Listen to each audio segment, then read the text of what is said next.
Hi hello friends, welcome back to చెఫరు.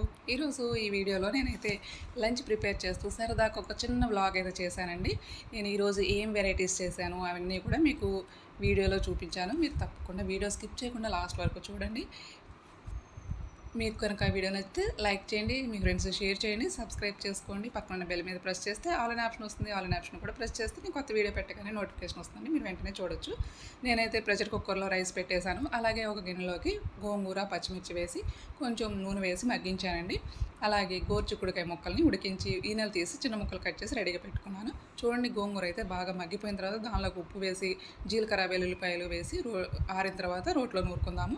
అలాగే గోరుచిక్కుడుకాయలకి తాలింపు వేసాను. తాలింపు వేసి ఉడికించుకున్న గోరుచిక్కుడుకాయ ముక్కలు వేసేసి దానిలోకి ఉప్పు పసుపు వేసి చక్కగా మగ్గించుకోండి.